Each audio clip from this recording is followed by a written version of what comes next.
अच्छी गुफ्तगू कर रहे हैं और कई वजीरों से अच्छी गुफ्तगू कर रहे हैं, हालांकि पार्लिमानी सेक्रेटरी हैं, तो इसकी तो इनको दाद देनी चाहिए। बिल्कुल ठीक है। जहां तक इनकी ऑब्जर्वेशन का ताल्लुक है, जाहिर है कि जाते होंगे वहां इनके हल्के में जो इनके वोटर इनको मिलते होंगे, जो पीपल्स पार्टी के हामी हैं वो इनको मिलते होंगे, तो उनकी भी तो एक राय बाइस्ड होगी ना जी।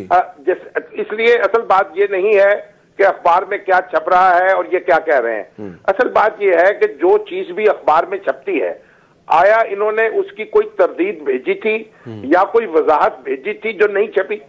अगर तो जंग ने ऐसी कोई चीज नहीं छापी, न्यूज ने ऐसी कोई चीज नहीं छापी, इनका नुक्ता नजर नहीं छापा, इनका वर्जन नहीं छापा, फिर तो वो गर्दन जदनी है, फिर उन पर तनकीद होनी चाहिए। और अगर इनका जो राइट ऑफ रिप्लाई है वो तस्लीम करते हैं और इन्होंने उसे इस्तेमाल ही नहीं किया, तो फिर इनको अपना कसूर जो है खुद मान लेना चाहिए।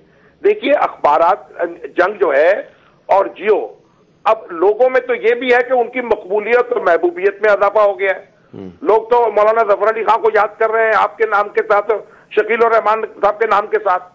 तो अब ये भी तो कैफियत है, आप जो चीज छप रही है वो ठीक है, तनकीदी चीज है, और ये भी हो सकता है कि कोई एक एंकर या कोई एक मजमून निगार अपनी हदूद से तजावुज कर दे। मैं ये नहीं कहता नहीं करेगा, हैसियत मजमूई ऐसी चीजें छप रही हैं जिनका जवाब आपके दुम्मे है।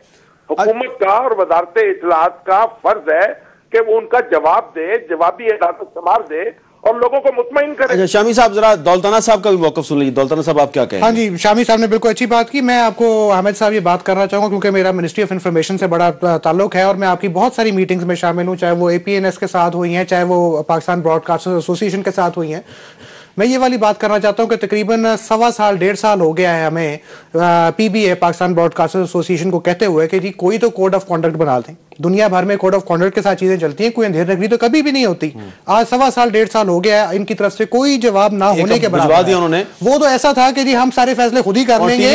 नहीं, मैं बात टीवी चैनल्स ने कवरेज कर लिए, ज़ाब्ता अखलाक बना लिया। हाँ जी, मैं पूरी बात करने दे। कोई ज़ाब्ता अखलाक आज तक हमारा कोई सॉलिड ज़ाब्ता अखलाक नहीं आ सका। जो टेररिज्म के अगेंस्ट ज़ाब्ता अखलाक था, मेरा ख्याल है उसी को 6-8 महीने लग गए, जबकि आपने इंडिया में देखा कि मुंबई अटैक हुआ, दूसरे तीसरे दिन उन्होंने अपना ज़ाब्ता अखलाक बना दिया।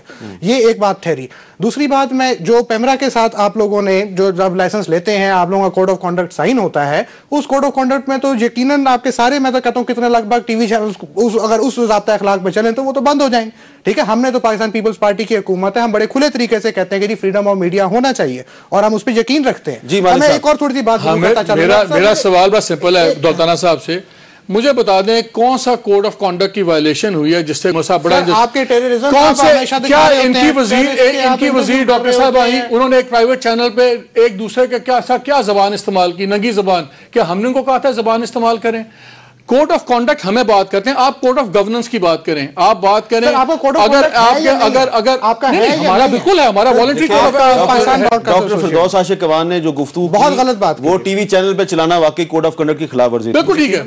मैं इससे दूसरी बात कर रहा हूं, जिस तरह शामी साहब ने बात की, मुझे ये बात करें कोड ऑफ कॉन्डक्ट की बात कर रहे हैं, कौन सी इनका वर्जन, कौन सा इनका जवाब नहीं छपा या नहीं कैरी हुआ? जिस बात पे इनका जो वर्जन था हमने छापा।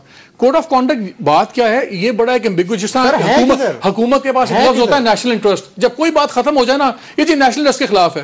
भाई कोड ऑफ कॉन्डक्ट में कौन सी, क्या हमने जब ये जिनीवा दिखाया, कौन सा कोड ऑफ कॉन्डक्ट वायलेट हुआ है? जब हम स्कैंडल छापते हैं या करप्शन की खबर छापते हैं, वो कौन सा कोड ऑफ कॉन्डक्ट वायलेट हुआ? आप उन बातों का जवाब दें, आप बातों को डिफ्यूज ना करें। आप कहेंगे जी ये बात छपी, ये इल्जाम लगा, स्कैंडल आया, ये गलत है, फिर बात करें। आप बड़े इशू को छोड़ के, सब्सटेंस को छोड़ के दोबारा वक्फे का वक्त हुआ है। बहुत दिलचस्प गुफ्तगू हो रही है और यकीनन आपको ये वक्फा शायद अच्छा ना लगे, लेकिन वक्फा लेना मेरी मजबूरी है। वक्फे के बाद दोबारा मिलते हैं। हम गुफ्तगू कर रहे हैं कि इस वक्त पाकिस्तान में एक नया स्कैंडल सामने आया है। 60 अरब रुपए के कर्जे परवेज मुशर्रफ के दौर में माफ़ करवाए गए। इसमें बहुत से नाम हैं और साथ ही साथ NRO से फ़ायदा हासिल करने वालों की फहरिस्त पर भी गुफ्तगू हो रही थी। दोनों में से बड़ा मुजरम कौन है? मालिक साहब, ये जो कर्जे माफ़ करवाने वाले हैं, ये बड़े मुजरम हैं या NRO से फ़ायदा हासिल करने वाले बड़े मुजरम हैं?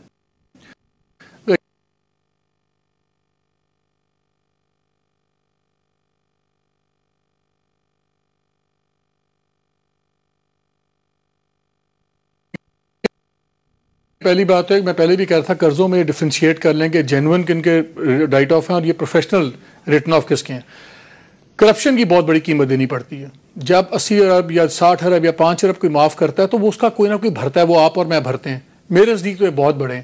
اور این آر او کے جو سے لوگ ہیں یہ الٹیمیٹلی آپ کو ان کے بڑی آپ کو پیرل چیزیں ملیں گی، یہ ادھر بھی ملیں گے ادھر بھی ملیں گے، بیکاز انڈائریکٹلی دونوں طرف ملیں گے. اچھا، اس پر ہم ایک قانونی رائے بھی لے لیتے ہیں. ہمارے ساتھ موجود ہیں جسٹس ریٹائرڈ طارق محمود صاحب، سپریم کورٹ بار کے سابق صدر. السلام علیکم جائی صاحب.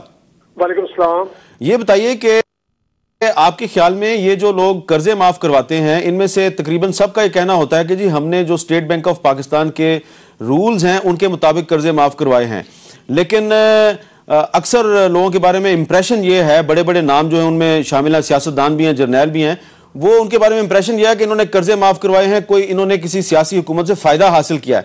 آپ کے خیال میں یہ لوگ بڑے مجرم ہیں یا این آر او سے فائدہ حاصل کرنے والے بڑے مجرم ہیں؟ اور اگر این آر او والے مجرم ہیں تو یہ مجرم کیوں نہیں؟